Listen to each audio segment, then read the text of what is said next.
लुक्का अध्याय 1 से 45 वचन। जकरयाह और इलीशिबा की कहानी। सबसे पहले आप सभी भाई बहनों को जय मसीह की। God bless you.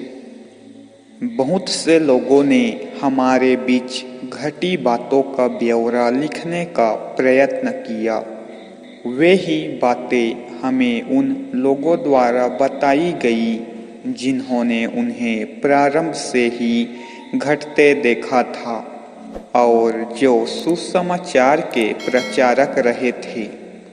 हे मान्यवर थियोफिलुस, क्योंकि मैंने प्रारंभ से ही सब कुछ का बड़ी सावधानी से अध्ययन किया है, इसलिए मुझे यह उचित जान पड़ा कि मैं भी तुम्हारे लिए इसका एक क्रमानुसार विवरण लिखूं, जिससे तुम उन बातों की निश्चितता को जान लो जो तुम्हें सिखाई गई है।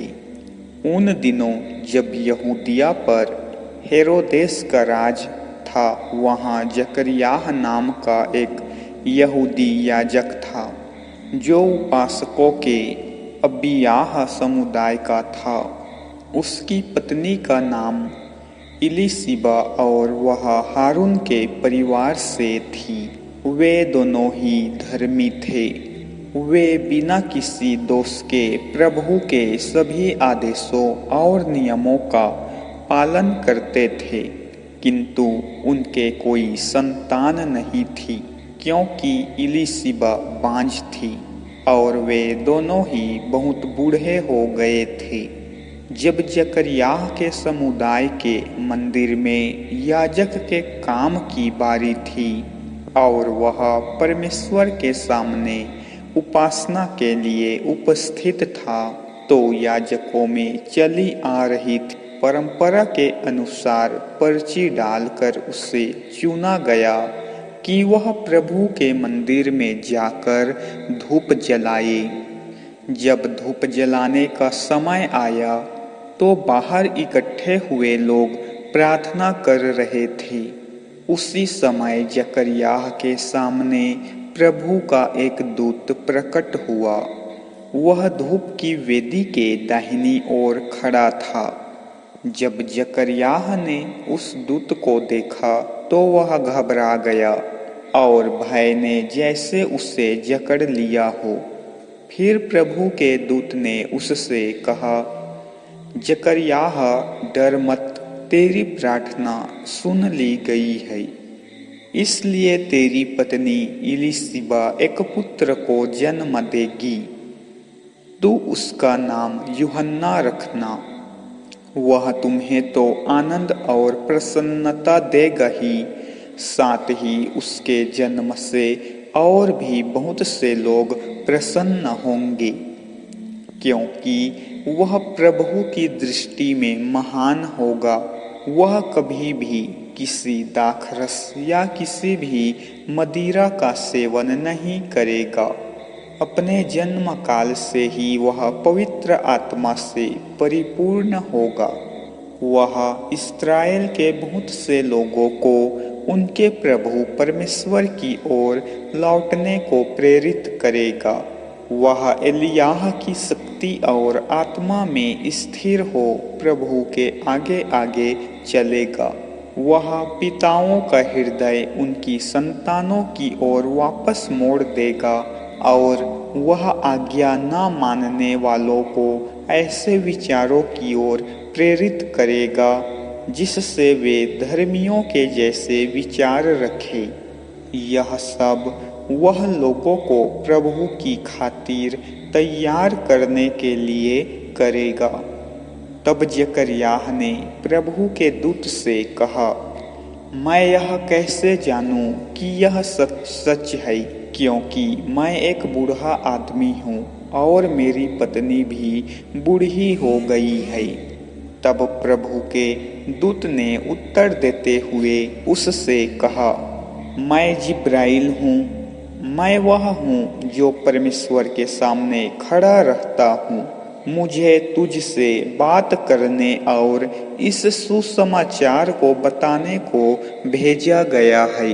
किंतु देख, क्योंकि तूने मेरे शब्दों पर जो निश्चित समय आने पर सत्य सिद्ध होंगे विश्वास नहीं किया, इसलिए तू गूंगा हो जाएगा और उस दिन तक नहीं बोल पाएगा जब तक यह पूरा न हो ले।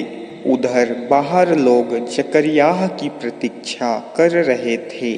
उन्हें अचरज हो रहा था कि वह इतनी देर मंदिर में क्यों रुका हुआ है।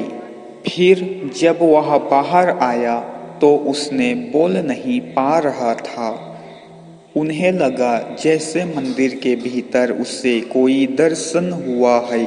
वह गूंगा हो गया था और केवल संकेत कर रहा था।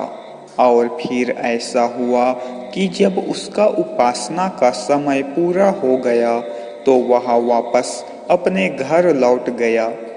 थोड़े दिनों बाद उसकी पत्नी इलीशिबा गर्भवती हुई।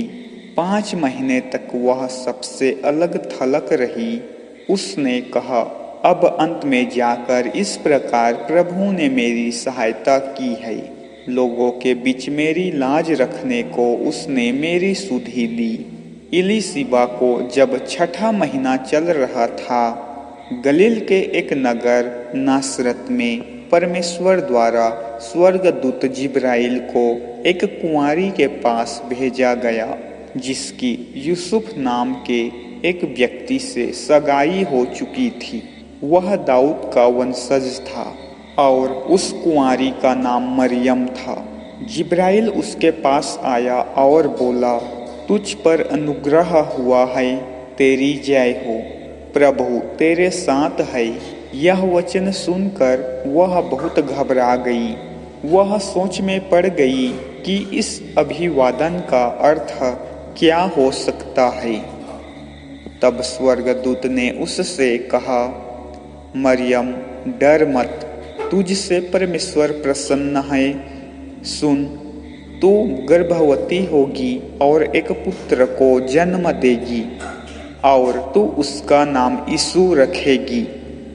वह महान होगा और वह परम प्रधान का पुत्र कहलाएगा और प्रभु परमेश्वर उसे उसके पिता दाऊद का सिंहासन प्रदान करेगा। वह अनंत काल तक याकूब के घराने पर राज करेगा तथा उसके राज्य का अंत कभी नहीं होगा। इस पर मरियम ने स्वर्गदूत से कहा, यह सत्य कैसे हो सकता है, क्योंकि मैं तो अभी कुंवारी हूँ। उत्तर में स्वर्गदूत ने उससे कहा, तेरे पास पवित्र आत्मा आएगा और परम प्रधान की शक्ति तुझे अपनी छाया में ले लेगी। इस प्रकार वह जन्म लेने वाला पवित्र बालक परमेश्वर का पुत्र कहलाएगा।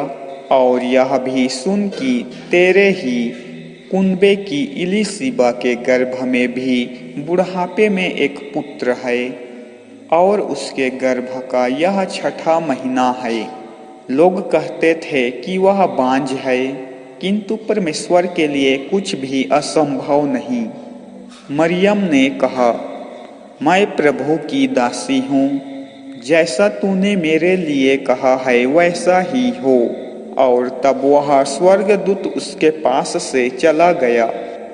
उन्हीं दिनों मरियम तैयार होकर तुरंत यहूदिया के पहाड़ी प्रदेश में स्थित एक नगर को चल दी। फिर वह जकरियाह के घर पहुंची और उसने इलीशिबा को अभिवादन किया। हुआ यह कि जब इलीशिबा ने मरियम का अभिवादन सुना तो जो बच्चा उसके पेट में था उछल पड़ा और इलीशिबा पवित्र आत्मा से अभिभूत हो उठी। ऊंची आवाज में पुकारते हुए वह बोली, तू सभी स्त्रियों में सबसे अधिक भाग्यशाली है और जिस बच्चे को तू जन्म देगी वह धन्य है। किंतु यह इतनी बड़ी बात मेरे साथ क्यों घटी कि मेरे प्रभु की माँ मेरे पास आई, क्योंकि मेरे अभिवादन का शब्द जैसे ही मेरे कानों में पहुँचा मेरे पेट में बच्चा खुशी से उछल पड़ा। तू धन्य है जिसने यह विश्वास किया कि प्रभु ने जो कुछ कहा है वह होकर रहेगा।